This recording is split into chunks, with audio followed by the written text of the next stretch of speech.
The 2009 Sundance Film Festival is officially underway. The premiere film screening is taking place in Park City even as we speak. Yep, and this year marks the 25th anniversary, and Carol Makita, who's covered the event since then, joins us live to take a look back. Carol, does Robert Redford consider those the good old days? Well, Whit and Dee Dee, in some ways, yes, because the focus then was on the independent filmmakers who would mortgage their homes, and certainly some still do, and borrow money from family and friends to make their art. What has become the Sundance Film Festival was actually created by a handful of people, including Mr. Redford, who wanted to give Utahns access to more movies. Art films came to Salt Lake City in a brief festival of sorts in the late 1970s. Organizers gathered for a ribbon cutting at Trolley Square. It's the single most productive public relations effort that the state has in with the film industry. Can only shed light on something. Utah resident Robert Redford, an advisor from the beginning, continued lending his support, and in 1985, he and his Sundance Institute agreed to take over a financially struggling festival. There are a lot of people that had bruised feelings from what had happened years before I wasn't even aware of.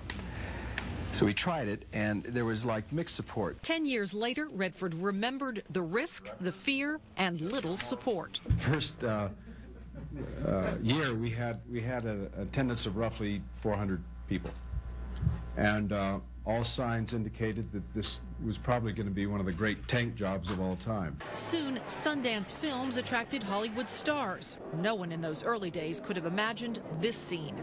Paparazzi heaven. And it's more of a philosophical and moral film. They came promoting films and supporting Sundance, receiving awards as independent artists. What this means to me is that I'm on the right road, and I'm going to keep trying to do the best work that I can. Even Britain's best came across the pond to premiere a film here. It's a beacon, really, not just for America, but I think in terms of the world, as a truly, independent festival for pictures that almost always are the product of great passion.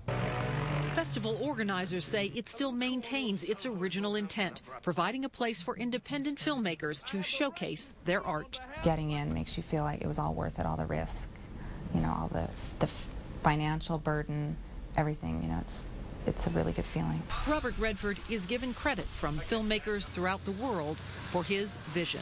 People know what independent film is today. I had a real passion for what I thought could be done at a certain time that would create something new and possible. But it was only a hope. There's nothing else to go on.